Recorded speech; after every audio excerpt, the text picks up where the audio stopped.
देखो बच्चों, last lecture में हमने पढ़ा था लेड स्टोरेज बैटरी या कार बैटरी। ठीक है, लेड स्टोरेज बैटरी या कार बैटरी।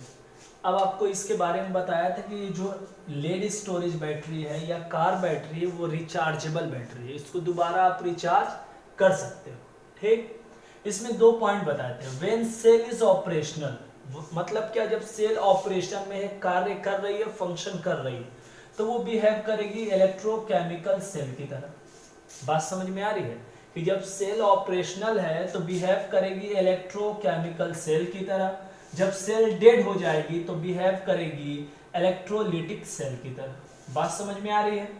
अब देखो, इसके अंदर जो रिएक्शन होता है स्पॉन्टेनियस होता है और इसमें क्या होता है, नॉन स्पॉन्टेनियस होता है। ये अपने आप होता है, इसको करवाना पड़ता है। ठीक, अब इसमें आपने याद होगा कि इसमें एक चैम्बर था जिसमें हमने 38% H2SO4 का सॉल्यूशन लिया था। 38% H2SO4 का सॉल्यूशन लिया था। अब इसके अंदर आपको याद होगा कि लेड्स की और लेड ऑक्साइड की प्लेट्स लगी थी जो कैथोड और एनोड की तरह बिहेव कर रही थी। ठीक, अब देखो, अगर कैथोड और एनोड की रिएक्शन को ओवरऑल लिखा जाए तो उसको कहते हैं सेल रिएक्शन, दोनों को जोड़ के लिखने पे। तो जोड़ के लिखने पे आप क्या देख रहे हो, लेड है, PbO2 है, 4H+2SO4 जोड़ दोगे तो H2SO4 बन जाएगा। ये मिलने से लेड सल्फेट और वाटर का मॉलिक्यूल बन रहा है। इसका मतलब इस सेल को चलाने के लिए, ऑपरेशनल बनाने के लिए ये जितने भी रिएक्टेंट है इनका होना जरूरी है। जब तक ये रिएक्टेंट नहीं होगा सेल ऑपरेशनल नहीं होगी। अब जैसे ही सेल डेड हो जाएगी तो दोबारा से हमको ये रिएक्टेंट चाहिए कि नहीं, तभी तो सेल ऑपरेशनल होगी। इन्हीं की वजह से तो सेल चल रही है। बात समझ में आ रही है ना। अब जब से ही सेल डेड हो गई, तो जब सेल डेड हो जाएगी तो अब क्या होगा, हमको ये रिएक्टेंट चाहिए, तो अब सेल को बाहर से एनर्जी देनी पड़ेगी। तो जब बाहर से एनर्जी देंगे तो ये कैसा बिहेव करेगी, इलेक्ट्रोलिटिक सेल की तरह। और जब इलेक्ट्रोलिटिक सेल की तरह बिहेव करेगी तो इसके अंदर होने वाली रिएक्शन जो है वो नॉन स्पॉन्टेनियस हो जाएगा, यानी अपने आप नहीं होगा। अब जैसे ही बेटा आप बाहर से एनर्जी दोगे ये रिएक्शन उलट जाएगी, यानी रिवर्स हो जाएगी। देखो उधर प्रोडक्ट में क्या है, लेड सल्फेट और वाटर, इधर रिएक्टेंट में लेड सल्फेट और वाटर है। मतलब अगर ये हमको मिल जाए तो फिर से सेल वर्क करना शुरू कर देगी। तो देखो जब इसके में रिएक्शन होगा तो हमको फिर से वही तो मिल रहा है, यानी क्या है कि जैसे ही आप बाहर से एनर्जी दोगे सेल रिवर्स, सेल का जो रिएक्शन है वो रिवर्स हो जाएगा और हमको वही रिएक्टेंट मिल जाएगा प्रोडक्ट के फॉर्म में। अब सेल क्या होगी, फिर से ऑपरेशनल हो जाएगी। तो इसी को कहते हैं रीचार्जिंग, या क्या कहते हैं, चार्जिंग ऑफ सेल। बात समझ में आई, इसी को कहते हैं चार्जिंग ऑफ सेल। अब देखो अगला जो है उसको हम कहते हैं निकेल कैडमियम स्टोरेज सेल। ये भी एक सेकेंडरी सेल। इसमें जो एनोड होता है वो कैडमियम का होता है, कैथोड जो होता है NiO2 का होता है, और इलेक्ट्रोलाइट जो होता है वो KOH का होता है। किसका होता है, KOH, यानी पोटेशियम हाइड्रोक्साइड। अब देखो एनोड पे क्या होता है, तो ऑक्सीडेशन होता है। तो ऑक्सीडेशन क्या होता है, लॉस ऑफ इलेक्ट्रॉन, तो इलेक्ट्रॉन लॉस करेगा। अब इस रिएक्शन को हम इस फॉर्म में भी लिख सकते हैं, कैडमियम +2OH-, कहां से आया OH-, यहां से आया इलेक्ट्रोलाइट से। ठीक, लॉस टू इलेक्ट्रॉन किस में बदल रहा है, कैडमियम ऑक्साइड और वाटर में। ठीक, इस कैडमियम को ऑक्सीजन कहां से मिला, यहां से मिल गया। अब देखो कैथोड पे क्या होता है बेटा, रिडक्शन होता है। तो NiOH थ्राइस बनाया, कैसे बनाया, OH कहां से मिला, यहां से मिला।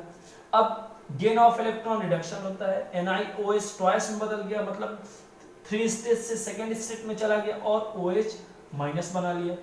अब इन दोनों रिएक्शन को अगर ऐड करोगे तो होगा क्या, OH कैंसिल हो जाएगा। ठीक है, इलेक्ट्रॉन से इलेक्ट्रॉन कैंसिल हो जाएगा, बचेगा क्या, कैडमियम बचेगा, लिख दिया हमने।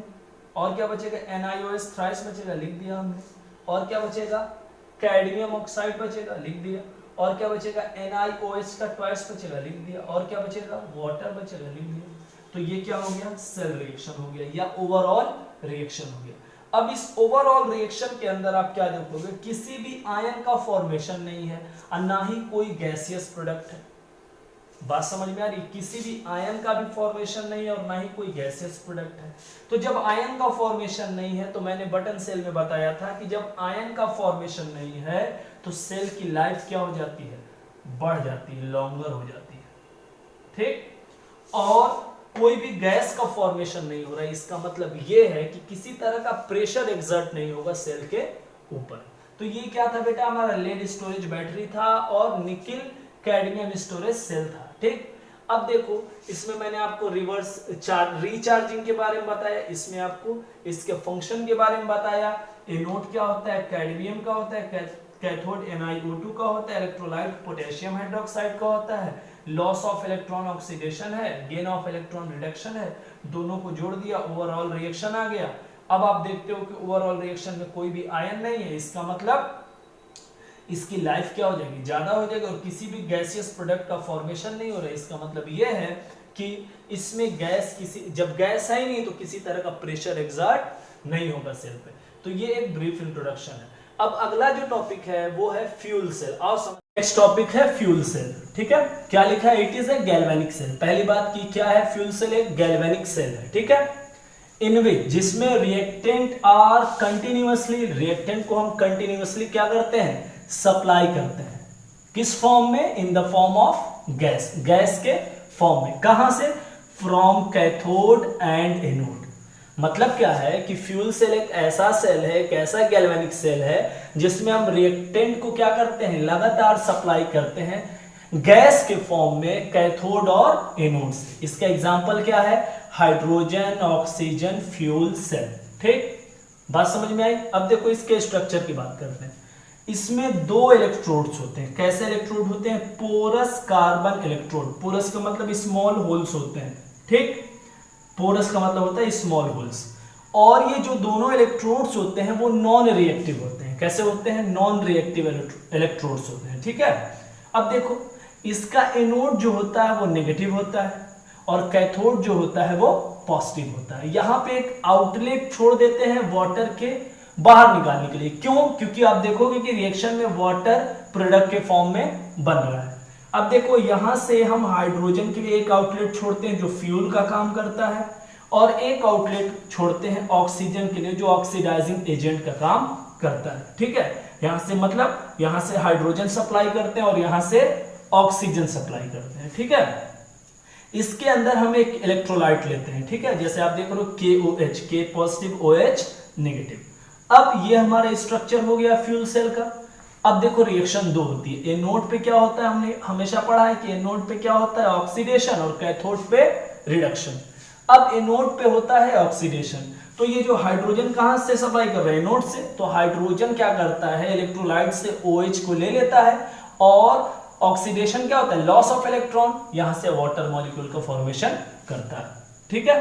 अब कैथोड पे क्या होगा बेटा, तो कैथोड पे तो रिडक्शन होता है। अब ये कैथोड क्या करेगा, वाटर मॉलिक्यूल को ले लेगा, और रिडक्शन क्या होता है, गेन ऑफ इलेक्ट्रॉन, और क्या करेगा, 4 हाइड्रोक्सिल आयन के एटम्स का फॉर्मेशन करेगा। अब देखो इसमें 4 इलेक्ट्रॉन है, इसमें 2 इलेक्ट्रॉन है, यहां पे देखो।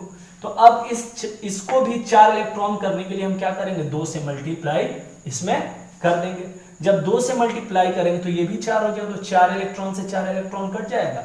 अब यहाँ पे 2 2 जो 4 हो जाएगा, 4 वाटर मॉलिक्यूल, और यहाँ पे 2 है तो 4 - 2, तो कितने वाटर मॉलिक्यूल बचेंगे, 2 वाटर मॉलिक्यूल बचेंगे।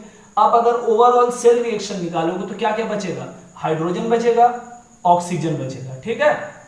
और क्या बचेगा, ये तो खत्म हो गया, यहाँ पे 4 है, तो प्रोडक्ट में क्या बनेगा, 2 वाटर मॉलिक्यूल्स बचेंगे। एक बार और देखो, एनोड पे क्या होता है, ऑक्सीडेशन, तो ये हाइड्रोजन इलेक्ट्रोलाइट से OH नेगेटिव को ले लेगा, इलेक्ट्रॉन को लूज करेगा, ऑक्सीडेशन होगा, वाटर मॉलिक्यूल बनाएगा। कैथोड पे रिडक्शन होता है, रिडक्शन क्या होता है, गेन ऑफ इलेक्ट्रॉन, ये ऑक्सीजन वाटर मॉलिक्यूल को लेगा और इलेक्ट्रॉन को गेन करेगा और OH नेगेटिव के 4 एटम्स का फॉर्मेशन करेगा। अब देखो इसमें 4 इलेक्ट्रॉन है, इसमें 2 इलेक्ट्रॉन, तो इस पूरे रिएक्शन में हम 2 से मल्टीप्लाई जब करेंगे तो इसमें भी 4 इलेक्ट्रॉन हो जाएंगे। ये कितना हो जाएगा, 2 2 जा 4।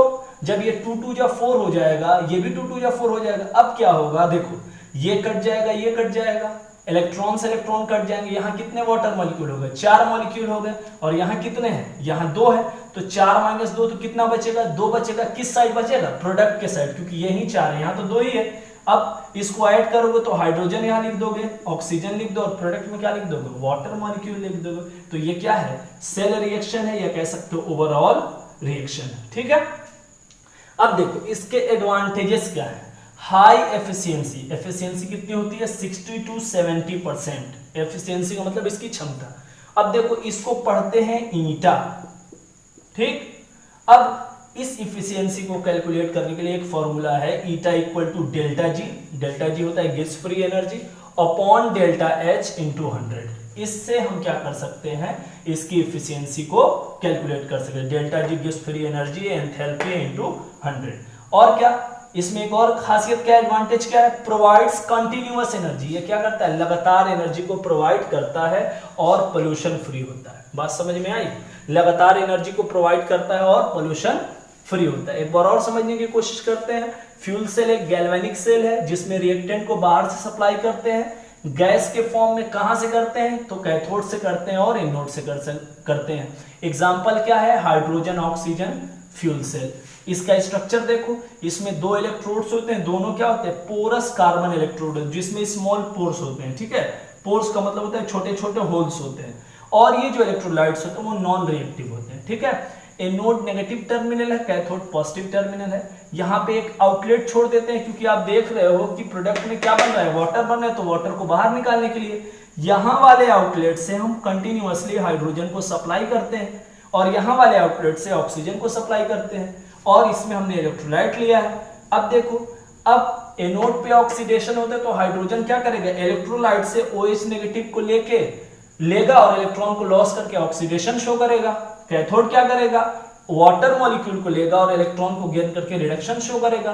अब यहाँ पे देखो 2 ही इलेक्ट्रॉन है, यहाँ 4 इलेक्ट्रॉन है, तो ऊपर वाले रिएक्शन में हम क्या करेंगे, 2 से मल्टीप्लाई कर देंगे।